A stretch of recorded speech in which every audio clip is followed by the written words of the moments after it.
Le journal. Mesdames, Messieurs, les titres. Alain-Claude Bilibinzé, le ministre d'État aux Affaires étrangères, fait le bilan de l'opération de rapatriement des Gabonais bloqués à l'étranger. Ils sont 948 à regagner Libreville pour un coût estimé à près de 900 millions de nos francs. La dégradation du réseau routier de Libreville ne facilite pas les déplacements des populations. Nous irons à Libandeng dans le 1er arrondissement et Bakater dans le 6e avec nos reporters Edgar Kaba et Issa Steve Mefan. Enfin, Pierre-Emerick Aubameyang, courtisé par le PSG, le champion de France veut s'attacher des services de l'international gabonais en raison du départ de l'attaquant Edison Cavani. Ce sera avec Ulrich Koupangoy. Le saviez-vous? Il existe des gestes simples à connaître pour empêcher la propagation du coronavirus. On les appelle les gestes barrières. Quels sont-ils? Se laver fréquemment les mains avec un désinfectant à base d'alcool ou de l'eau et du savon. En cas de toux et d'éternuement, couvrez la bouche et le nez avec le coude fléchi ou un mouchoir. Jetez immédiatement le mouchoir et lavez-vous les mains. Évitez tout contact étroit avec une personne ayant de la fièvre et de la toux. Saluez sans se serrer la main. Évitez les embrassades. Nettoyez les objets et les surfaces souillées. Si vous présentez des symptômes de la grippe, fièvre, toux, éternuement, difficulté à respirer, ne vous rendez pas dans une structure sanitaire ou chez votre médecin traitant. Appelez le 1410.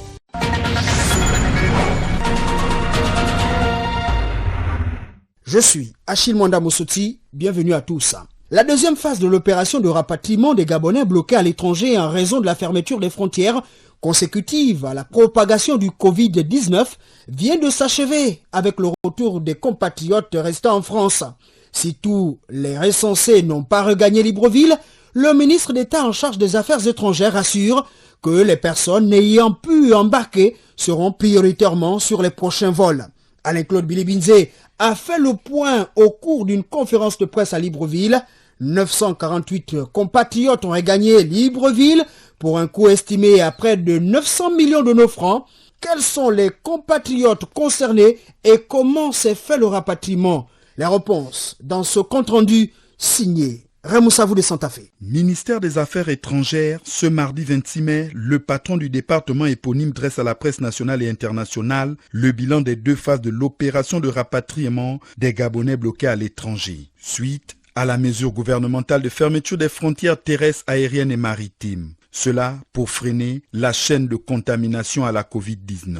Alain-Claude Bilibinzé. L'opération de rapatriement s'est effectuée en deux phases, du 12 au 13 mai 2020. Le total de rapatriés pour cette première phase est donc de 95. Les liaisons ont été assurées par la compagnie Afrijet pour un coût de 92 838 111 francs CFA. Le contrat et la facture sont disponibles et consultables. Pour ce qui est de la seconde phase, le total de rapatriés à la date du 23 mai est de 619 compatriotes, pour un montant total de 698 919 000 francs CFA. Là aussi, le contrat et la facture sont disponibles et consultables. S'agissant du 24 mai, la ville de Paris et les villes françaises, 234 compatriotes ont été rapatriés. 151 personnes ont été prises en charge par l'État pour un montant total de 71 millions de francs CFA. La facture est consultable au Trésor. Au total, ce sont 948 compatriotes qui ont pu regagner le Gabon par cette opération décidée par le chef de l'État pour un coût total de 862 748 000 francs CFA. Le patron de la diplomatie gabonaise s'est également prononcé sur le rapatriement des compatriotes bloqués dans certains autres pays d'Europe. Tels que la Belgique, l'Espagne, l'Allemagne ou l'Italie. Nous tenterons de trouver des solutions avec les prochaines rotations de la compagnie Air France. Nous pensons également à la douzaine de compatriotes qui n'ont pu embarquer au départ de Paris le 24 mai dernier.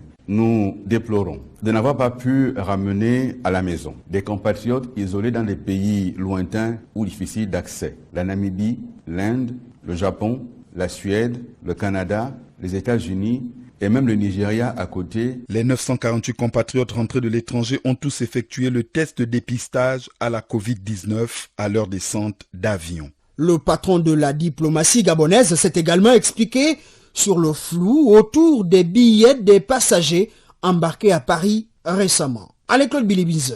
De nombreux compatriotes à Paris avaient demandé que le gouvernement ouvre les discussions avec Air France pour qu'ils puissent utiliser leurs billets et rentrer. Nous avons été interpellés à plusieurs reprises à travers les médias, les réseaux sociaux, mais d'autres responsables de la République ont été interpellés et nous ont demandé d'engager des discussions avec Air France pour que les Gabonais qui disposent de billets puissent rentrer avec leurs billets. C'est ce qui a été fait. Il se trouve que tous ceux qui vont à Paris n'y vont pas par Air France. Il y a des compatriotes qui y vont par d'autres compagnies aériennes qui donc ne pouvaient pas prendre Air France avec des tickets des autres compagnies. Il a donc été décidé de prendre en charge ces compatriotes-là. Donc maintenant le problème se pose. Il y en a qui disent avoir utilisé leur propre billet pour rentrer et celui-ci de remboursement. Je dois avouer que cela échappe totalement à ma compétence. Il faut donc que ce problème soit posé à qui de droit, mais personne ne leur a promis. Ils ont dit qu'ils souhaitaient utiliser leur billet pour rentrer et qu'il fallait pour cela que Air France, qui partait de Paris à vide, arrive à les embarquer.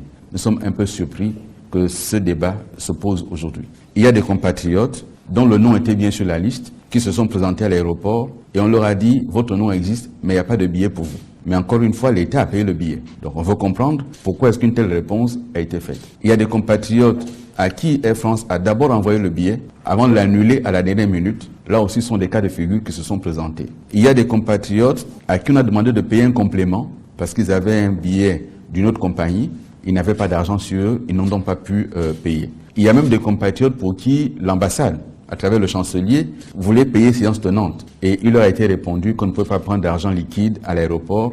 Il y a eu des non-gabonais dans ce vol, dans des discussions entre le Gabon, la France et Air France. Il se trouve qu'un certain nombre de non-gabonais résidant au Gabon étaient soit coincés en France par la fermeture des frontières, soit y étaient repartis. Et on se souviendra que lorsque la France a commencé ses rapatriements, beaucoup de Gabonais ont indiqué que si les Français s'en vont, c'est que la situation est catastrophique. Et donc si les Français reviennent, c'est que la situation s'apaise. Et nous avons besoin de relancer l'économie. Ils sont donc rentrés pour reprendre l'activité économique.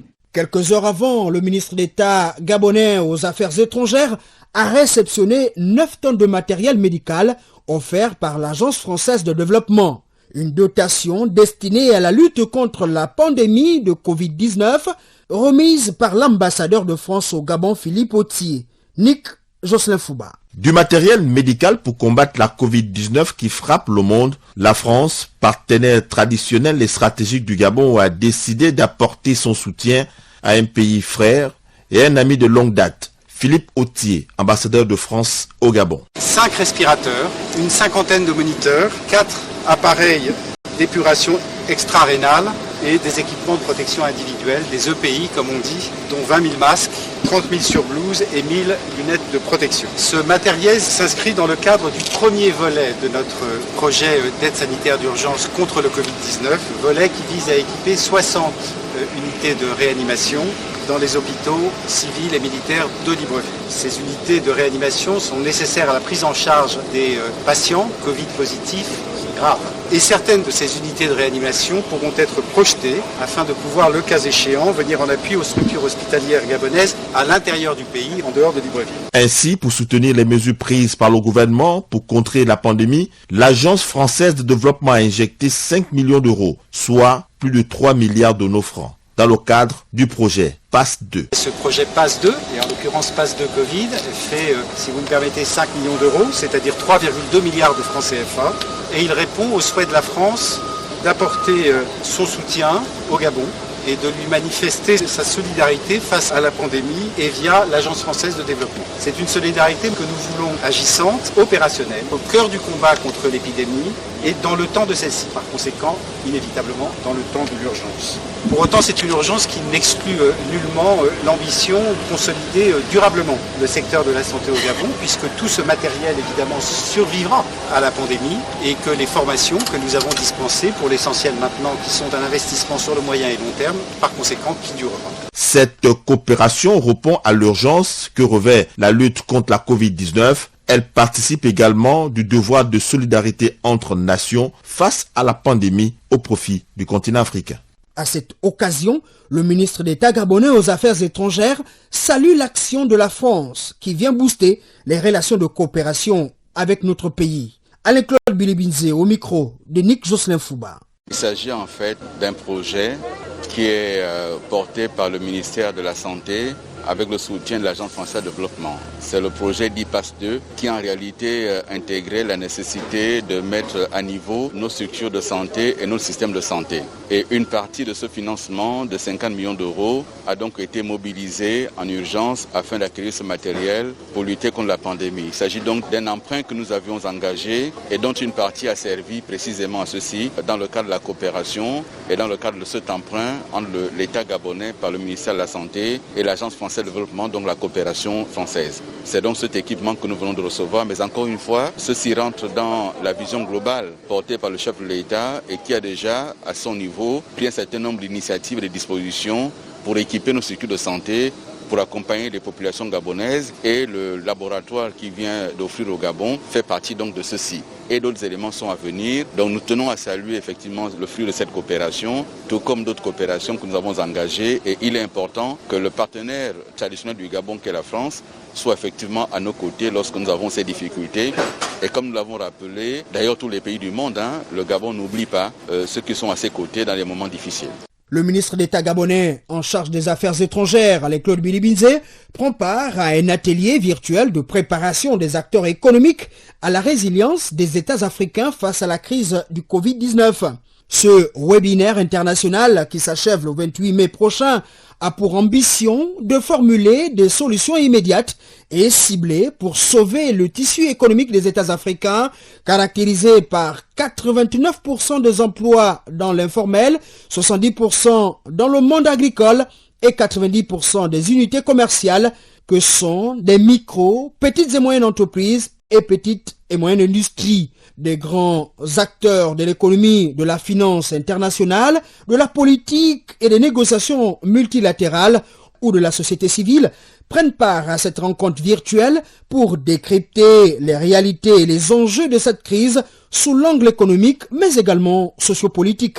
Cet événement, en plus d'être le premier d'un nouveau cycle de débats et de réflexions qu'organise le Think and Do Think Thème Hermie, se veut la riposte la plus concrète et anticipatrice par les objectifs fixés et les résultats attendus. Suite à l'augmentation de cas testés positifs au Covid-19 au Gabon, le gouvernement a décidé du port obligatoire du masque en lieu public pour tous. C'est dans cette optique que plusieurs jeunes et autres compatriotes confectionneurs se sont dépêchés dans l'innovation des masques artisanaux pour limiter la propagation de la pandémie. La PME IB Fashion à Libreville vient d'être certifiée pour conformité de la production des masques barrières en tissu réutilisable par l'AGANOR, l'agence gabonaise de normalisation. Issa Steve Mefan. Homologués par l'Agence gabonaise de normalisation, ils ont reçu une double certification après présentation d'échantillons de bavettes en tissu. Il reste à mettre en place des stratégies pour trouver des partenaires et même des clients. Gaël Désiré Déchi, promoteur de bavettes en tissu certifiées. L'AGANOR a répertorié des critères et la forme des masques. Ils ont acquis les masques à plis, donc comme celui qui est là, et très large comme le bec du canard. Ils ont bien défini, nous avons appliqué tout ce qu'ils nous ont dit, on a fait des échantillons selon les exigences de l'AGANOR. Et ça allait en laboratoire, là c'est leur secret là-bas, comment ils font. Et ils nous ont certifié, nous venir récupérer notre certificat. Nous avons fait une variante, mais cette fois-ci avec des masques à bec. Ce sont ceux-là qui sont même très prisés, les gens les aiment bien. C'était un défi, un challenge. Donc nous sommes lancés, on s'est mis là-dedans. Et quand on a présenté 9 échantillons, 8 ont été acceptés. Et là, nous avons le deuxième certificat. Nous nous accrochons là-dessus pour aider la population. Pour la production de ces masques, ils ont eu l'appui technique de l'AGANOR. Il s'agit pour ces jeunes entrepreneurs de les promouvoir auprès des entreprises et des structures de la place. Alors la promotion de ces masques, nous avons d'abord l'appui de l'AGANOR, certainement qui va dans sa liste mettre nos numéros, le nom de notre atelier.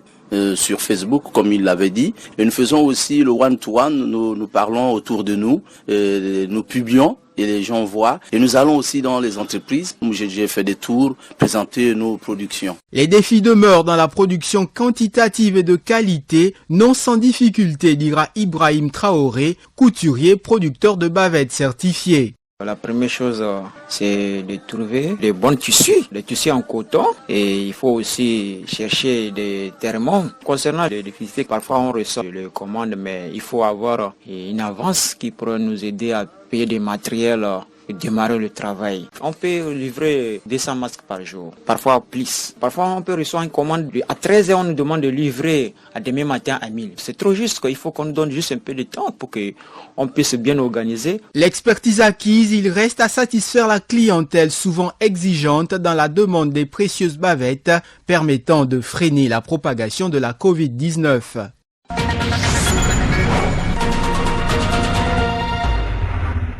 Il ne se passe pas un jour sans que les Gabonais se plaignent de la dégradation très avancée des voies publiques de leurs différents quartiers où les plaintes sont légion. C'est le cas d'Ali Bandeng dans le 1er arrondissement de Libreville.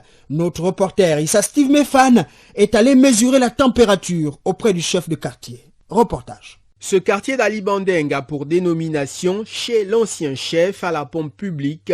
Il est situé non loin de la route donnant accès à l'aéroport. Cependant, la route est en piteux état. Le vrai problème qu'on a ici, c'est la route. Vous voyez l'état. Qui est vraiment un vecteur du développement, un vecteur de tout échange. L'un des premiers quartiers d'Ali Bandeng, les populations de cette partie du 1er arrondissement ne comprennent toujours pas pourquoi ils sont laissés à leur sort. Adrien, un résident. Tous les artères d'Ali Bandeng ne sont pas goudronnés. Vous allez à l'école publique, vous allez voir, rien n'est goudronné, rien. Nous vivons ici avec la grâce de Dieu. Ali Bandeng n'a rien, pas de dispensaire, rien. Or, à l'époque, les enfants partaient d'Okala. Nous sommes le quartier pionnier, mais les derniers. C'est anormal. Un quartier aux apparences tranquilles qui connaît quelque peu l'agitation liée à l'installation des populations, mais également à la nécessité d'avoir l'éclairage public, selon Aurélie, une habitante du quartier. On a des difficultés, voyez-vous, notre route. Regardez déjà la route qui n'est pas appropriée. Donc on a besoin d'aide. Il y a des eaux usées, les bus qui sont bouchés. L'eau n'arrive pas à bien circuler. Quelquefois, il y a du banditisme, surtout dans les zones qui sont dans le noir, là où il n'y a pas la lumière. Donc il faut regarder un peu les lampadaires qui sont là, qui ne donnent plus. À des différences près, de nombreux quartiers de Libreville sont sous-intégrés. Ils connaissent énormément de difficultés liées à des problèmes d'urbanisme qui ont pour première conséquence l'installation anarchique des populations qui précèdent souvent les autorités en charge de l'urbanisme et du cadastre. Les uns et les autres s'indignent de voir les routes qu'ils empruntent en piteux état. Les populations résidant au quartier et Bacataire dans le 6e arrondissement de Libreville attirent la sonnette d'alarme en cette période où les dernières pluies accélèrent la dégradation de la route. Les véhicules tentent très souvent de se frayer un chemin en raison parfois des bourbiers. Edgar Kaba nous fait vivre le calvaire des populations. C'est difficile, nous sommes obligés d'aller avec les babouches, on met les chaussures dans le sac. Difficile de franchir ces routes montagneuses, pleines de crevasses et boueuses qui conduisent à Ebakater. Ouais, déjà ce véhicule-là qui est garé là, il faisait Bacataire. S'il est garé aujourd'hui parce qu'il y a trop de dommages collatéraux que je ne peux même pas expliquer. Garé, c'est une descente. Quand il pleut, on est obligé de garer. Même si tu as le 4x4, après avoir peut-être effectivement 2 ou 3 tours sur le garage direct. Elles ont des allures de précipice, objet même d'événements tragiques récemment. Une des riveraines des Bacataire relate un des épisodes douloureux survenus sur cette route en mauvais état. On a perdu un enfant à la colline, tout simplement à cause de l'état de la route. Ça s'est passé quand et comment? Il descendait la colline avec ses frères, un véhicule descendait aussi la colline. Tout d'un coup, on a juste compris, boum. Le véhicule a ramassé tous les 3 enfants. Un était dans le coma, l'autre n'avait pas survécu. Il était décédé sur le champ. Mais l'État gabonais a fait quoi? Ou bien parce que les parents ne sont pas allés se plaindre, ou bien parce qu'on n'a pas appelé les médias pour venir faire le constat. Il y a des véhicules qui n'ont pas de freins. Mais nous sommes obligés d'emprunter ces véhicules parce qu'on n'a pas le choix. Ils vous demandent combien pour franchir toutes ces collines? 300 francs le tarif. Et parfois, quand ils boudent aussi, ils montent un peu le tarif à 500 francs. On n'a pas le choix. Il y a des femmes, quand elles ont les contractions, elles préfèrent accoucher à la maison. Et puis, le matin, elles se rendent dans un dispensaire le plus proche. Elle a eu les contractions à 3 heures. Pas de véhicule, pas de taxi. Elle ne peut pas appeler un taxi ici. Elle est obligée d'accoucher à la maison avec les autres mamans qui l'ont assistée. Et puis le lendemain, on l'a conduit dans un dispensaire. Selon les adultes et les automobilistes qui bravent ces routes au quotidien, la situation est pénible et il faut la résoudre au plus vite. Le jour que j'étais tombée, je me suis blessée. Je n'ai pu que demander la route vu que nous souffrons ici quand il pleut. En attendant, les populations des Bacataire n'ont pas fini d'inhaler la poussière, de braver la boue et de parcourir ces routes montagneuses en piteux état, au péril de leur vie. Difficulté de fonctionnement pour le centre d'accueil de l'association des enfants orphelins démunis et abandonnés du premier campement dans la commune d'Akanda. Les responsables de cette structure crient à l'aide afin d'améliorer les conditions de vie des enfants. Ahmed Ryan Ziengi. À la tête d'une association des enfants orphelins, Herman Libidja Ondo, la trentaine révolue, a choisi d'œuvrer dans l'humanitaire en perpétuant l'œuvre entamée il y a quelques années par sa défunte mère Mama Jeanne. Ayoda, ça veut dire association des enfants orphelins démunis abandonnés. 17 ans après, le centre d'accueil Ayoda, situé au premier campement dans la commune d'Akanda, s'efforce tant bien que mal à exister, ce malgré les nombreuses difficultés auxquelles il est confronté. On a des enfants qui n'ont pas toujours d'acte de naissance, parce que vu les manières qu'on nous les amène ici parfois on voit même pas la personne qui les amène, il vient, il dépose, il disparaît, et nous on s'en occupe. Il y a d'autres qui ont terminé des études, mais qui n'arrivent pas à avoir l'emploi, qui sont toujours obligés de rester ici. Pour manger, c'est très dur. Pour boire de l'eau, c'est l'eau de la rivière, c'est juste en bas. Avec en son sein plus d'une trentaine d'enfants orphelins, tous sexes et âges confondus, ce centre d'accueil éprouve, plus que par le passé, du mal à joindre les deux bouts, surtout en cette période de crise sanitaire, où même le respect des mesures barrières devient un défi quotidien pour ces orphelins du centre Ayoda. Pour respecter les mesures barrières, vraiment c'est compliqué. On est obligé d'utiliser parfois le savon et acheter de l'eau de javel pour essayer un peu de désinfecter les enfants. Quand il va à la route, quand il revient, on lui fait laver les mains avec de l'eau de javel. C'est pourquoi aujourd'hui, par cette même occasion, j'aimerais profiter, demander à l'État de revoir un peu nos conditions de vie et d'essayer de nous venir en aide parce que c'est vraiment compliqué. Un cri d'alarme qui, espérons-le, touchera les cœurs sensibles des personnes de bonne volonté. En attendant l'arrivée d'un bon samaritain, les regards de ces enfants orphelins sont désormais rivés vers les autorités en charge de cette question, notamment le ministère de la Solidarité nationale. Une bonne nouvelle pour les enfants de la rue et ceux victimes d'exploitation économique. En cette période de confinement, l'UNICEF, le Fonds des Nations Unies pour l'enfance,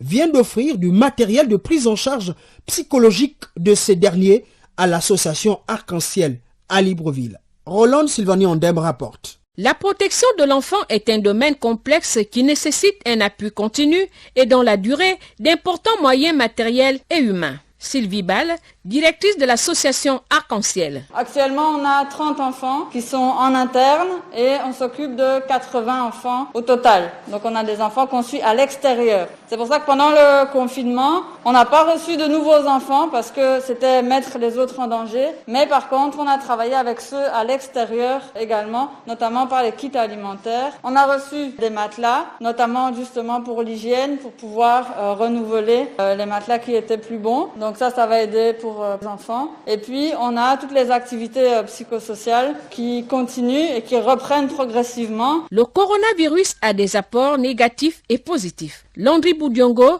directeur de l'ONG Rien n'est perdu. C'est une coalition de 6 organisations de la société civile dans le cadre de la protection de l'enfant. Et l'objectif principal, c'est de protéger l'enfant en toutes circonstances. Il s'agit que l'enfant ne sorte pas de ce moment, ou même après ce moment, que l'enfant ne soit pas victime de situations désagréables, situations qui peuvent atteindre son intégrité morale et physique. Et pour atteindre cet objectif, nous nous basons sur 2 instruments. La Convention relative aux droits des enfants et le Code de l'enfant adopté au Gabon. Pour être plus efficace dans cette action, nous avons le soutien de l'UNICEF, notre principal partenaire dans cette activité. Il est aussi question de saturer les habitants des 9 provinces du Gabon et au-delà avec un message constant des violences de toutes formes pendant le confinement partiel aux enfants. Florentine Dembé, présidente de l'ONG Cri de cœur. Nous voulons donner le message, communiquer au maximum, faire intervenir les parents, essayer de sensibiliser les parents, les responsables de ces enfants, ceux-là qui ont la garde des enfants, éviter d'exercer la violence de toutes sortes sur les enfants dont ils ont la charge. Ce matelas, c'est toujours dans le cadre de la prise en charge psychosociale, parce qu'aujourd'hui, vous savez, l'enfant a droit au bien-être. Il faut qu'il dorme dans un lieu propre. Rendez-vous est donc pris pour d'autres activités avec ses partenaires dans les tout prochains jours. Allons dans le Septentrion où le parquet général près la cour d'appel judiciaire d'Oyem vient de détruire une importante quantité de chanvre indien constituée de vracs et de ballots. La décision a été prise lors de la dernière session criminelle. Firmin Elébien Mesui nous appelle d'Oyem. C'est près de 2 millions de francs CFA estimés à cette quantité incinérée publiquement au parquet général de la Cour judiciaire d'Ouyem qui vient une fois de plus dissuader les auteurs de cette pratique longtemps décriée conformément aux articles 435 du Code pénal en République gabonaise interdisant toute forme d'usage, consommation et la commercialisation du chanvre indien ou tabac Congo pour les uns, entendant le banga en langue locale. Le procureur général Rufin Dikumba précise. Cette journée a été consacrée à l'incinération de près de 45 kilos de chanvre indien qui ont fait l'objet d'une saisie dans une procédure relative à l'importation de chanvre indien, une procédure suivie contre M. Bitegue Eya Fabrice. La session ordinaire qui s'est tenue donc à OIM au cours du mois de mars, en son audience, attend d'emprisonnement dont une année avec sursis, à 500 000 francs d'amende et avait donc ordonné dans le même temps la saisie et ensuite l'incinération donc de substances nocives qui avaient été donc rattrapées entre ses mains. La décision étant devenue exécutoire parce qu'il n'y a pas eu de recours qui ont été consacrés, nous avons donc décidé donc pour désengorger la salle de scellé de procéder à l'exécution de la décision, d'où donc l'incinération. Pour la petite histoire, l'auteur, un compatriote actuellement dans les sérails de la justice, provenait du Nord, Gabon, en ses qualités de grossiste ou transporteur tout simplement, devrait au sortir de son incarcération réorienter ses activités de rente pour un meilleur équilibre de ses revenus, mieux s'initier dans les sous-métiers pour une bonne éducation de masse. On lit d'Oyem pour Radio Gabon, la référence Firmin. Elle est bien mesure.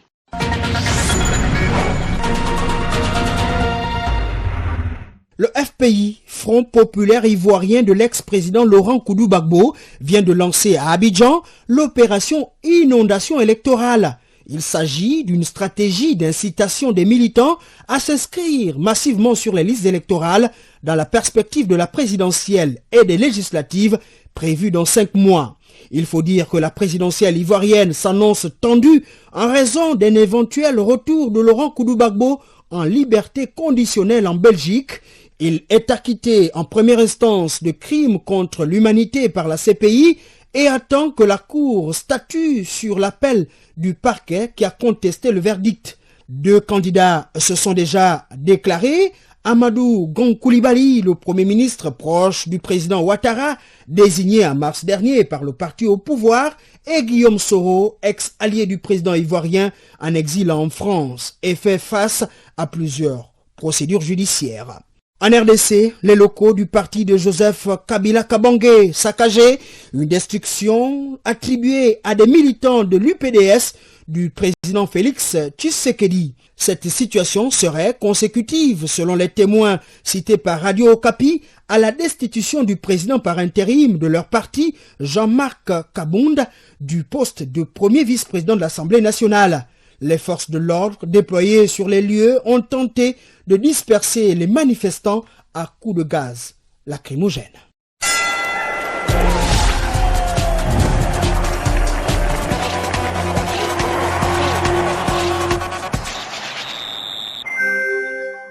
Le sport, c'est avec vous, Ulrich Koupangoy, Mbolo Samba. Mbolo Samba Achille. Malgré la Covid-19 qui secoue le monde depuis de nombreux mois, le Paris Saint-Germain aurait entamé des discussions avec Pierre-Emerick Aubameyang en prélude au départ de son attaquant Edinson Cavani.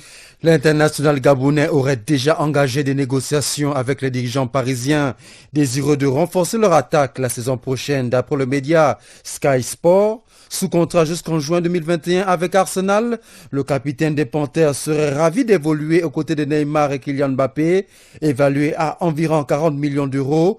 Les négociations entre PA et le Paris Saint-Germain pourraient rapidement se conclure, sauf si le Real Madrid de Zidane, qui a la préférence du joueur, passe à l'offensive.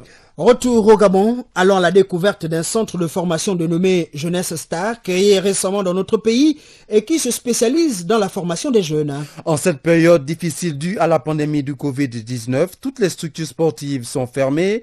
Plusieurs centres de formation de football, à l'instar de Jeunesse Star, s'entraînent dans les rues de la capitale gabonaise.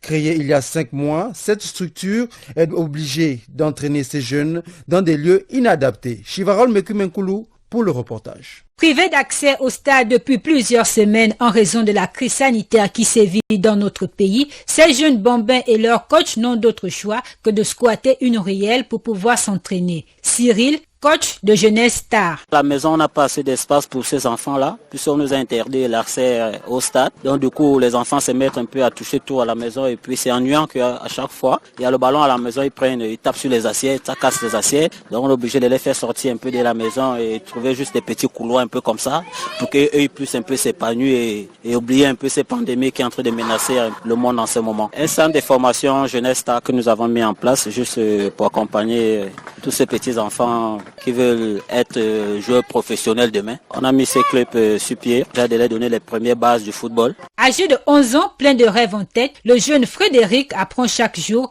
les rudiments du football. On vient tous les jours pour jouer le ballon. On apprend des passements de jambes, monter un ballon, donner la passe et comment contrôler le ballon, frapper le ballon, entretenir un ballon sur la tête, comment entretenir un ballon sur la poitrine. À Jeunesse Star, le football rime avec les études. Nous permettons à ces enfants déjà aussi de ne pas oublier l'école dans nos entraînements. Ça veut dire qu'on a eu à préparer des ardoises pour chaque enfant. Quand on termine les exercices, on fait rasseoir les enfants, on les partage les ardoises avec la craie et puis on demande à chaque enfant quel est ce qu'on a fait aujourd'hui, le nombre d'exercices que chacun a fait, chacun essaye de marquer ça sur son ardoise. C'est une façon aussi à nous quand même d'accompagner aussi les enfants, de ne pas dire seulement aux enfants que ce n'est que le ballon, il y a d'abord l'école. Soulignons que le centre de formation Jeunesse Star forme des jeunes âgés de 5 à 15 ans. L'entraîneur de l'Olympique de Marseille, André Villas-Boas, va rester au club la saison prochaine. Une décision qui ravit les dirigeants phocéens. Annoncé sur le départ il y a quelques semaines à cause du limogeage de l'ancien directeur sportif de l'OM, Andoni Zubizarreta, qui l'avait fait venir à Marseille, André Villas-Boas a finalement décidé de rester au club, lui et son staff technique. La qualification de l'Olympique de Marseille en Ligue européenne des clubs champions aurait grandement pesé dans son choix. Le regard de l'entraîneur de l'OM est maintenant tourné vers l'avenir avec l'ambition d'acheter de nouvelles recrues pour rendre son équipe plus compétitive l'an prochain. Changeons de discipline pour parler de l'Euroleague, principale compétition de basket du vieux continent, qui vient de décider de mettre fin à ses compétitions en raison du Covid-19 et fixe le retour sur les parquets le 1er octobre prochain. Après avoir exploré toutes les options possibles, le conseil d'administration a pris la décision d'annuler l'Euroleague 2019-2020 ainsi que l'Eurocoupe. Pour la première fois depuis la création de l'Euroleague, il n'y aura pas de titre décerné, contrairement à l'UEFA qui envisage de terminer la Ligue des Champions fin août. L'instance n'a pas souhaité aller au-delà du 26 juillet pour boucler les deux compétitions. Cette dernière a précisé que les 18 clubs de la saison 2019-2020 sont qualifiés pour la suivante qui débutera le 1er octobre. Merci Ulrich Koupangoy, c'est avec vos nouvelles de sport que se referme le journal préparé par la rédaction de Radio Gabon. Je suis Achille Mwanda Moussoti, respectons les mesures barrières. À bientôt.